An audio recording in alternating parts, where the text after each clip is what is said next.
Rescuers scramble to reach people trapped after this train came off the tracks on Friday morning.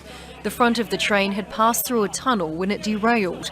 The back carriages still inside the tunnel bore the brunt of the damage. There were 350 passengers on board when it crashed. Rescuers struggled inside the narrow tunnel, trying to reach the injured from inside the crumbled carriages. The train's roof became the main access point for rescuers and for passengers to escape. Initial reports suggested the train slammed on its brakes after a truck fell from a cliff and landed on the tracks.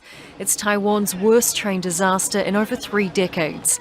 The last major rail crash happened in 2018 when an express train derailed, killing 18 people.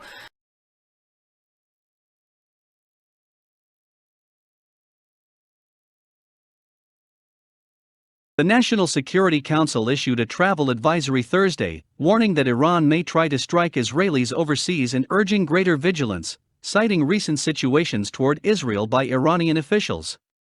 In the travel advisory, the NSC did not specify the nature of the Iranian scenes, but alluded to Iranian officials publicly blaming Israel for the assassination of top nuclear scientist Mohsen Fakhrizadeh over the weekend, and to Tehran's vows of action.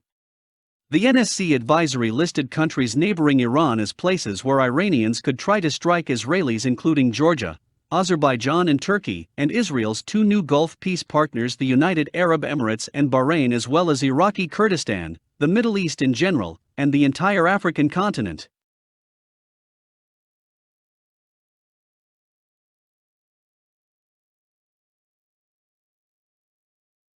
Disturbing videos which appear to show the killing of unarmed civilians in northern Ethiopia by people apparently dressed in Ethiopian army uniform have been obtained by the BBC.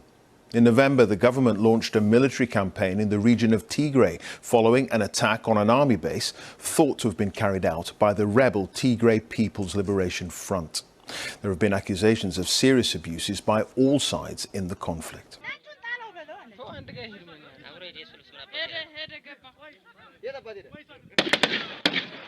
Armed men in uniform leading a group towards a cliff edge.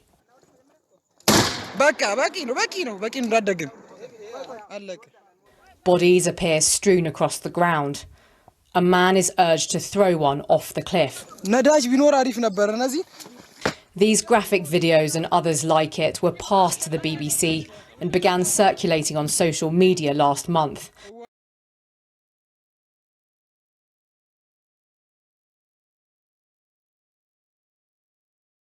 A court in Hong Kong has found 7 prominent pro-democracy campaigners guilty of unauthorised assembly.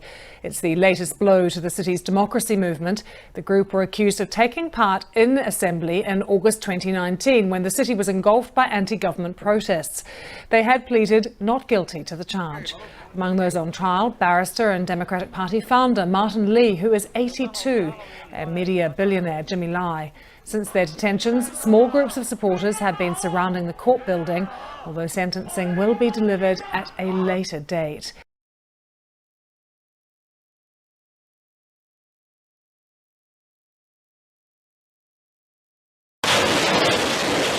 Ukraine and Russia have been at loggerheads for the past 7 years. That's when Russian forces annexed the Crimean Peninsula, and the Kremlin threw its support behind separatist rebels fighting in eastern Ukraine. Kiev puts the death toll from the conflict at 14,000. In recent weeks, there's been a spike in violence along the border, and the Pentagon is growing increasingly concerned following Russian troop movement in Crimea. The U.S. and its NATO allies don't recognize Russia's annexation of the Crimean Peninsula.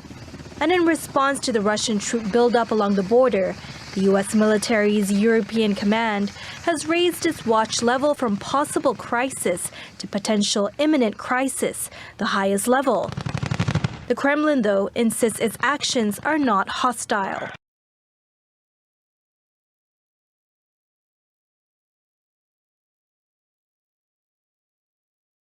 First time in our history, our long history as a union, we held a strike ballot.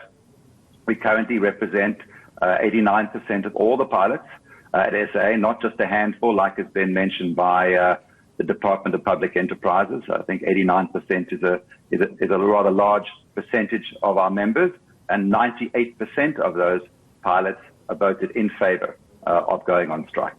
It's the first time in our history, and it'll be a lawful and protected strike. Hopefully we can unlock this impasse which we have reached with the business rescue practitioners.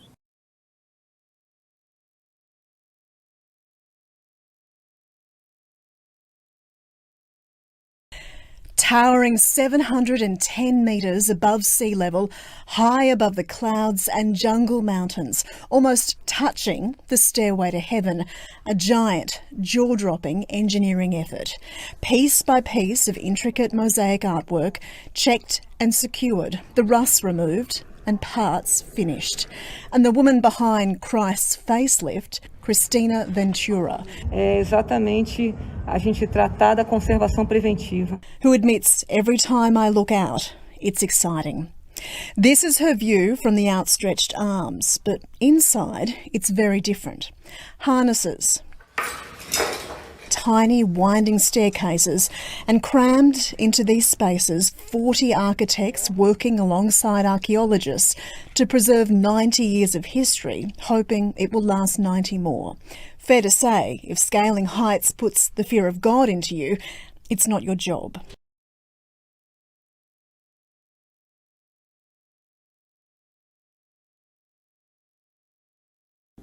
The Philippines on Thursday said that it has spotted illegal structures built in the Union Banks. It's a series of reefs in the South China Sea where days ago the Philippines spotted 200 boat-strong Chinese militia fleet.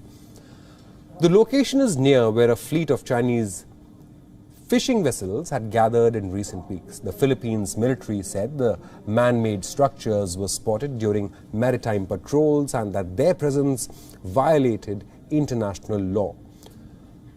Now, the Philippines military has not given the precise location of these structures or details as to who erected them. The presence of Chinese boats on Chinese militia fleet inside Philippines' 200-mile exclusive economic zone at Whitsun Reef has prompted a formal diplomatic protest from Manila and sparked tensions with China.